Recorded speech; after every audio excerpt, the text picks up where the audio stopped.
Hello everyone, हम इस video में 12th क्लास बायोलॉजी के 14th का चैप्टर इकोसिस्टम को कंटिन्यू करेंगे। तो हम स्टार्ट करते हैं प्रोडक्टिविटी। तो एक constant input of solar energy is the basic requirement for an ecosystem to function and sustain. तो इन्होंने ये कहा है इकोसिस्टम की रिक्वायरमेंट जो होती है, बेसिक रिक्वायरमेंट, तो वो उन्हें कौन प्रोवाइड कर रहा है फंक्शन करने के लिए, सस्टेन करने के लिए। तो वो क्या चाहिए उनको? Solar energy. अगर उन्हें सोलर एनर्जी नहीं मिलेगी तो बेसिक रिक्वायरमेंट जो है वो कंप्लीट नहीं होगी। क्यों? क्योंकि प्रोडक्टिविटी का मतलब क्या होता है? प्रोडक्शन। और प्रोडक्शन कौन करता है? Green plants. तो ग्रीन प्लांट्स कैसे कुछ फूड प्रोड्यूस कर रहे हैं, कैसे सिंथेसाइज कर रहे हैं? सोलर एनर्जी को जब वो ट्रैप करते हैं तब जाके क्या है, इनऑर्गेनिक को वो ऑर्गेनिक में कन्वर्ट करते हैं। इसलिए इन्होंने लिखा है constant input of solar energy is the basic requirement for any ecosystem. तो किसी भी इकोसिस्टम के लिए जो बेसिक रिक्वायरमेंट है वो क्या है? Solar energy. अगर कोई इकोसिस्टम फंक्शन करना चाहता है और जो सस्टेन रहेगा वो सोलर एनर्जी की वजह से ही रहता है। अगर सोलर एनर्जी नहीं होगी तो प्लांट जो है वो फोटोसिंथेसाइज नहीं कर पाएंगे। अब हम आगे देखते हैं प्राइमरी प्रोडक्शन। क्या होता है primary production? Primary production is defined as the amount of biomass or organic matter produced per unit area over a time period by plant during photosynthesis। Photosynthesis के दौरान जो प्लांट है, दिए गए टाइम पीरियड में उन्हें एरिया भी दिया गया है, वहाँ पर वो कितना बायोमास प्रोड्यूस कर रहे हैं। जितना बायोमास या ऑर्गेनिक मैटर जो वो प्रोड्यूस करते हैं वो क्या होता है? Primary production. ठीक है, अब हम आगे देखते हैं। It is expressed in term of weight. अगर हम वेट के उस टर्म में एक्सप्रेस करेंगे तो इसकी यूनिट क्या होगी? ग्राम पर मीटर स्क्वायर। और एनर्जी के रूप में अगर इसको एक्सप्रेस करेंगे तो क्या होगी? Kilo calorie per metre square. The rate of biomass production. जो बायोमास का जो प्रोडक्शन है उसके रेट को हम क्या बोलते हैं? प्रोडक्टिविटी कहते हैं। It is expressed in term gram पर मीटर स्क्वायर पर ईयर। तो जैसे कि इन्होंने बताया था, organic matter produce per unit area over ए टाइम पीरियड। तो यहाँ पे जो मीटर है वो क्या है? एरिया को रिप्रेजेंट कर रहा है, एरिया की यूनिट होगी, और ईयर जो है वो टाइम पीरियड हो गया। और कितना अमाउंट बायोमास का प्रोड्यूस हो रहा है तो वो क्या हो गया? ग्राम में। तो ग्राम पर मीटर स्क्वायर पर ईयर क्या है? इसकी यूनिट है, इसकी डेफिनेशन के अकॉर्डिंग। ठीक है, अगर हम एनर्जी को लेकर चले तो क्या होगी? Kilo calorie per metre square per year. ठीक है, to compare the productivity of different ecosystem. तो इन्होंने ये कहा है कि अलग अलग इकोसिस्टम में जो प्रोडक्टिविटी को अगर हम कंपेयर करेंगे तो इस टर्म में ही करेंगे कि दिए गए समय में, दिए गए एरिया में कितना बायोमास प्रोड्यूस हो रहा है। ठीक है, तो it can be divided into gross primary productivity and net primary productivity. इसको हमने डिवाइड किया है दो भागों में। क्या क्या है वो? Gross primary productivity and net primary productivity. अब प्रोडक्टिविटी की बात कर रहे हैं तो प्रोडक्टिविटी का मतलब क्या है? कितना जो प्रोडक्शन है कितना अमाउंट में हो रहा है। तो जो इकोसिस्टम है, जो हमने बायोम्स किया था पिछली ऑर्गेनिज्म एंड पॉपुलेशन वाली यूनिट में, तो उसमें हमने पढ़ा था टेरेस्ट्रियल जो फॉरेस्ट होता है, रेन फॉरेस्ट। एक हमने बायोम डेजर्ट किया था। तो सबसे ज़्यादा जो प्रोडक्शन हो रहा है वो कहाँ हो रहा है? ट्रॉपिकल रेन फॉरेस्ट में। ठीक है, क्यों? क्योंकि वो क्या कहते हैं, ज़्यादा से ज़्यादा वहाँ पे जो सोलर एनर्जी है वो भी अच्छी तरह से मिलती है और बाकी जो रिक्वायरमेंट है वो भी कंप्लीट हो जाता है इस वजह से। ठीक है, और डेजर्ट में जो प्रोडक्टिविटी है वो कम होती है। ये तो हुई टेरेस्ट्रियल एरिया की बात। जब हम अगर एक्वेटिक इकोसिस्टम में देखें तो ओशन में जो कोरल रीफ जो होते हैं वो सबसे ज़्यादा प्रोडक्टिविटी करते हैं, मतलब प्रोडक्शन प्रोड्यूस करते हैं। ठीक है, और एस्चुअरीज जो होते हैं जहाँ पे नदियाँ समुद्र के साथ मिलती है वहाँ पे क्या होता है? ज़्यादा प्रोडक्शन होता है एज़ कम्पेयर टू ओपन सी। ठीक है, आई होप आप ये समझ गए होंगे।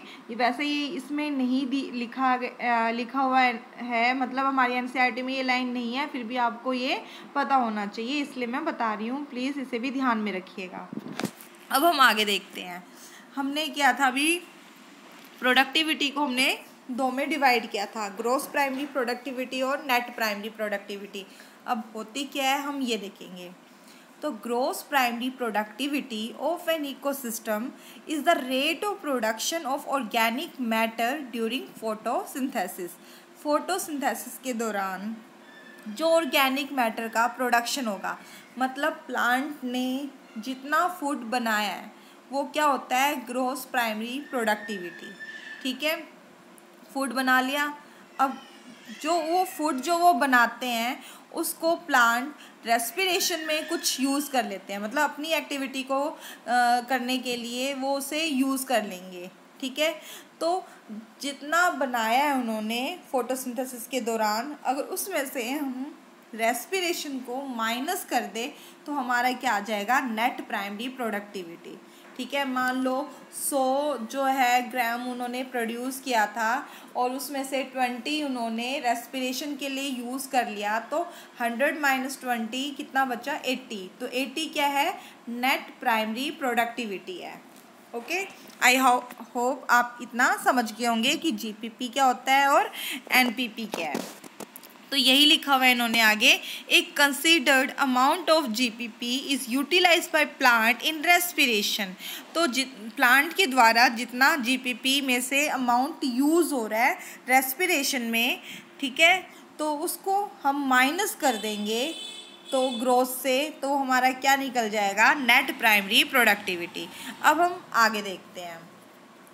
ठीक है, तो ये net primary productivity is the available biomass for the consumption to हेट्रोट्रोप्स।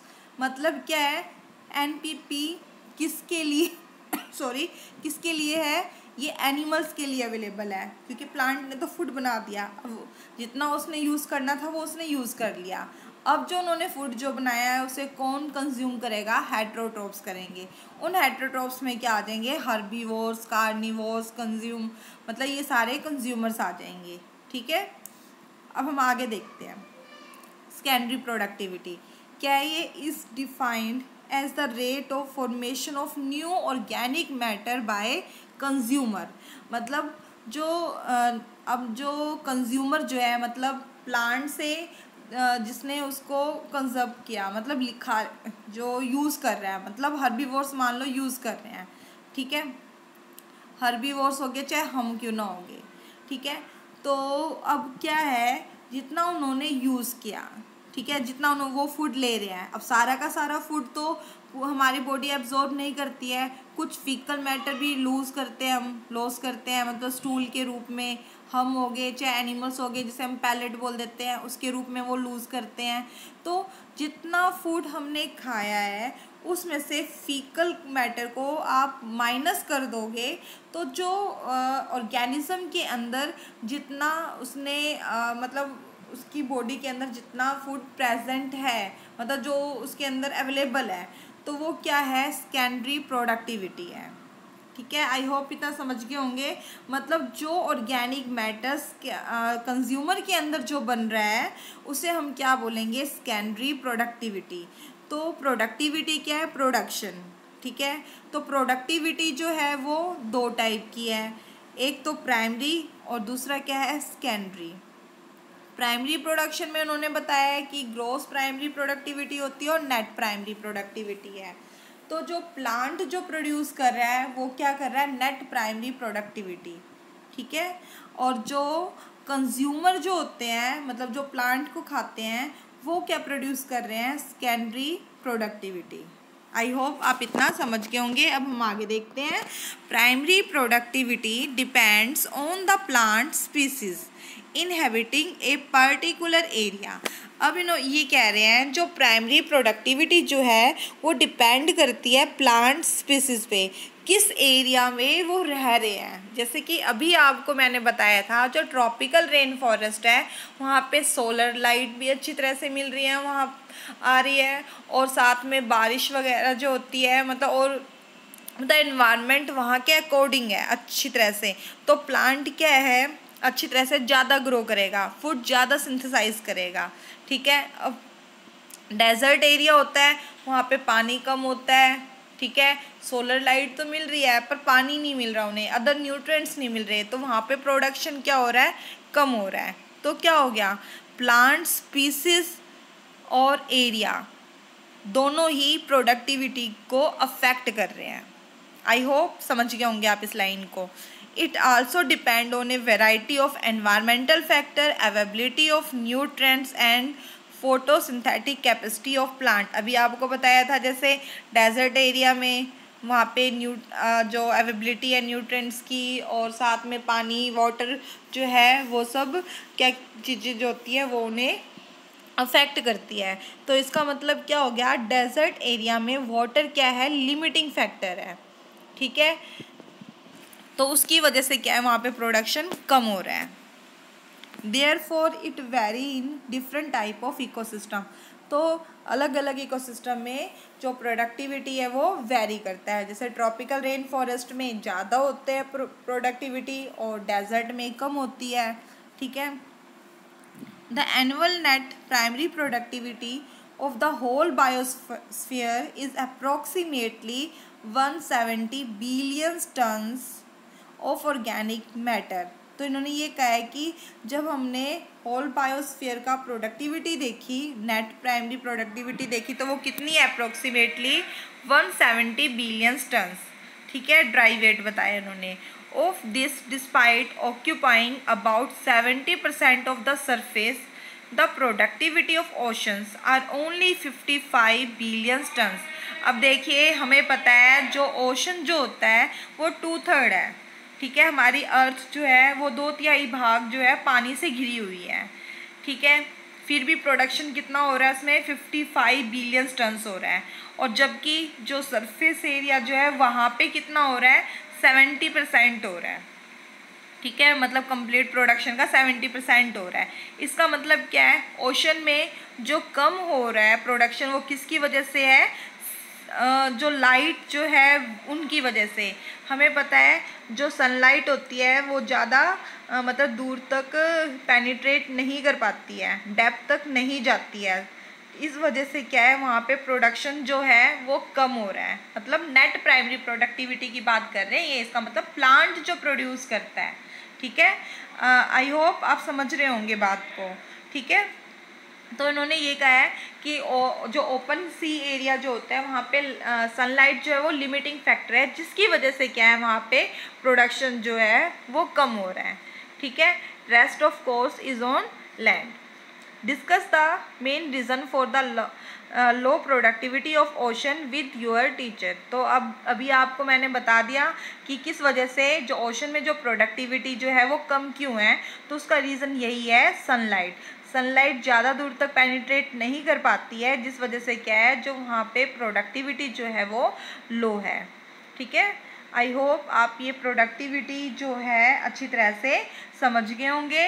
Next हम वीडियो में डिकम्पोजिशन के बारे में पढ़ेंगे। Thank you.